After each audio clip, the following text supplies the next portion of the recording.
Bueno, hoy vamos a hablar de los músculos de la caja torácica.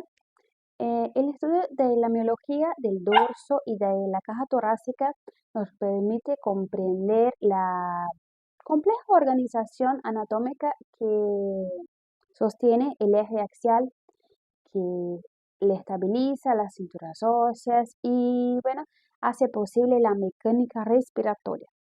Es A continuación, se detalla la descripción macroscópica de las piezas musculares que componen estas regiones. Es decir, que vamos a analizar desde una perspectiva topográfica y funcional. Eh, bueno, iniciando la descripción anatómica, claro, de acuerdo con que nos indica la doctora Stephanie, con la literatura de Cuvier, tenemos el músculo longuísimo. Este músculo se origina en la masa común del erector de la columna, las espinas lumbares, la crista sacra y la crista ilíaca, y se inserta en los procesos transversos de las vértebras torácicas y en las costillas. Tiene como función extender, inclinar lateralmente la columna vertebral. Luego tenemos después los músculos intertransversos que se fijan en el borde inferior de un proceso transverso y se inserta en el borde superior del proceso transverso de la vértebra inmediatamente inferior. Actúa en la inclinación lateral de la columna, así como varios de los músculos que vamos a hablar en este video. Enseguida vamos a hablar de lo iliocostal. Tiene su origen en la masa común y en el ángulo de las costillas inferiores, insertándose en el ángulo de las costillas superiores y en los procesos cervicales con la función de extender la columna y deprimir la costilla. En la secuencia tenemos el músculo espinoso, que se origina en los procesos espinosos de las primeras vértebras lumbares y en últimas torácicas también, insertándose en los procesos espinosos de las vértebras torácicas superiores. Actúa en la extensión de la columna vertebral también. Los interespinosos son otro músculo que se origina en el borde inferior de un proceso espinoso y se inserta en el borde superior del proceso espinoso subyacente. Funciona como extensores de la columna vertebral. Eh, Luego tenemos el serrato posterior e inferior. Se origina en los procesos espinosos de la T11 hasta la L2 y en la aponeurosis espinosa se inserta en la cara externa de las últimas 4 costillas y esa es la función de descender las costillas. Es como decir que es un músculo expirador. Tenemos enseguida el grupo de los transversos espinosos, que es compuesto por el seno espinoso, multífidos y rotadores.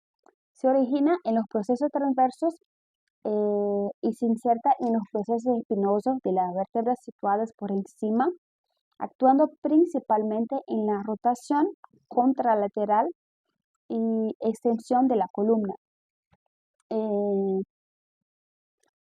Posterior a este tenemos el serrato posterior superior que se origina en los procesos espinosos de la vértebra C7 hasta T3 y en el ligamento nucal insertándose en la cara externa de la segunda a la quinta costilla con la función de elevar las costillas.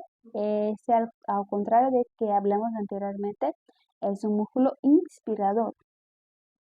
Luego tenemos el músculo subclavio que se origina en la cara superior de la primera costilla, tiene su espacio allí y su cartílago costal, eh, insertándose en el surco del subclavio en la cara inferior de la costilla, de la clavícula.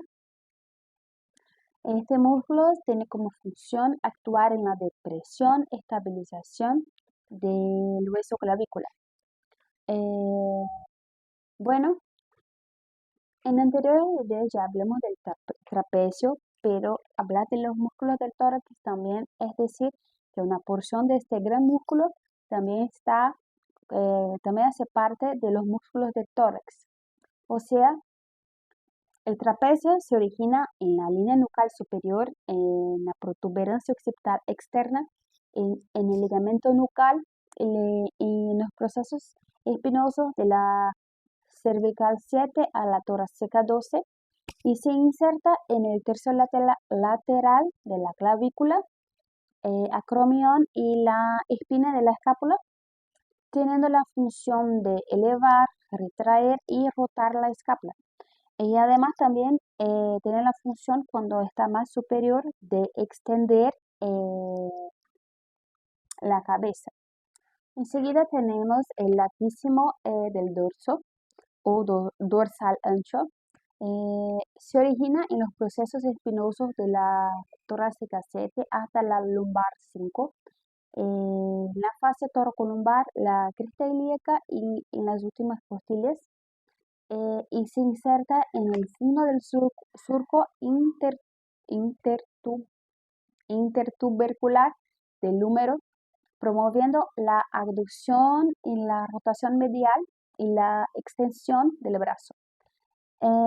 Luego tenemos el serrato anterior que se origina en las caras externas de la primera costilla y se inserta en el borde medial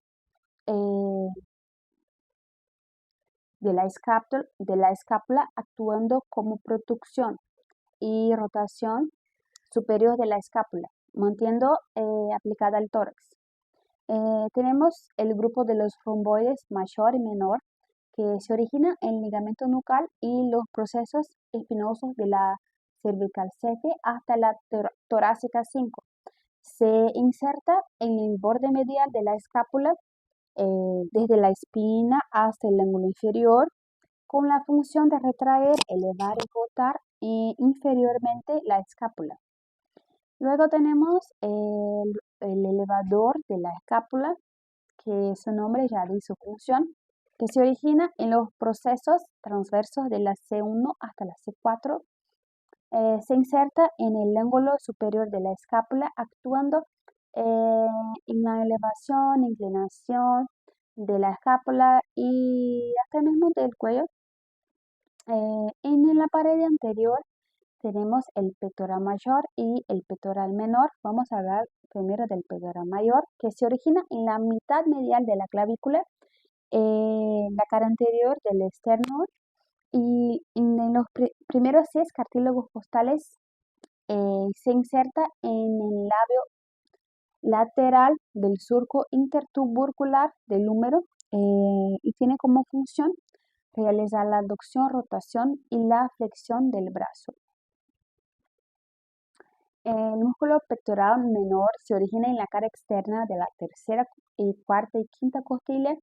Se inserta en el proceso coracoide de la escápula y tiene la función de deprimir el hombro, traccionar la escápula y tracciona la escápula hacia adelante. Finalizamos, tenemos el grupo de los intercostales que llenan espacios entre las costillas, originándose en el borde inferior de la costilla superior y se inserta en el borde superior del cambio costal inferior. Actúa en la estabilización y movimientos de la caja torácica. Los intercostales externos se extienden desde los tubérculos costales hasta la unión condrocostal con fibras oblicuas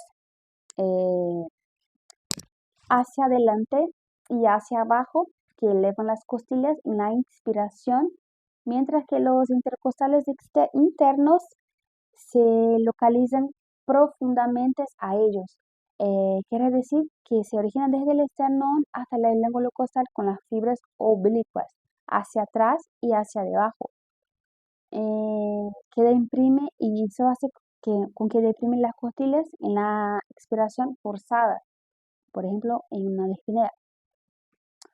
Por último, tenemos el transverso del tórax que se origina en la cara posterior del cuerpo del esternón y en el proceso xifoides, insertándose en las caras internas de los cartílagos costales y de la segunda a la sexta costilla y ejerce la función de deprimir los cartílagos costales.